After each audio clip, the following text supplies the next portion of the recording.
Dunki root पर क्या पैदल अमेरिका जाते हैं लोग?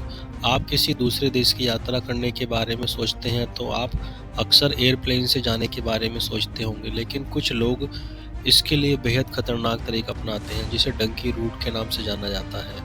जी हाँ, डंकी रूट के जरिए लोग अवैध तरीके से अमेरिका में घुसने की कोशिश करते हैं। ये रास्ता कई देशों से होते हुए अमेरिका तक जाता है, जिसे बेहद खतरनाक रास्ता भी माना जाता है। ऐसे में चलिए जानते हैं कि क्या इस रास्ते के ज़रिए अमेरिका तक पहुंचने के लिए पैदल चलना पड़ता है?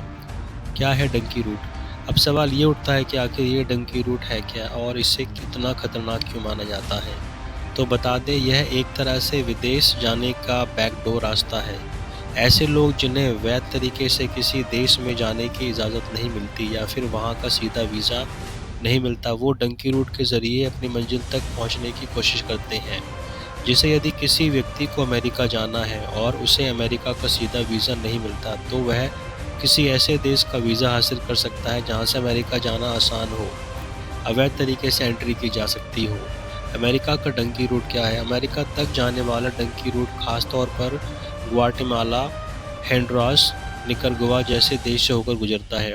ये रास्ता बहुत मुश्किल और कठिन होता है। लोग इस रास्ते से अमेरिका पहुंचने के लिए लंबा और खतरनाक सफ़र तय करते हैं। इस रास्ते पर कई हाईवे या कोई आसान रास्ता नहीं है, जिससे लोग अपने सफ़र में कई कठिनाई का सामना करते हैं।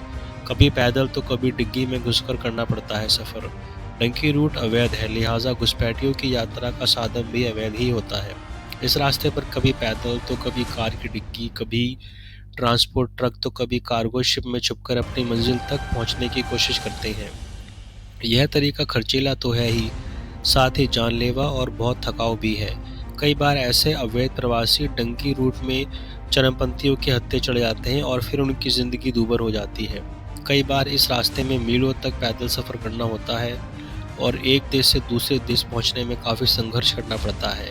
इस रास्ते में खाने पीने तक से लोग महरूम हो जाते हैं। कई बार तो इस रास्ते पर चलते हुए लोगों की मौत भी हो जाती है।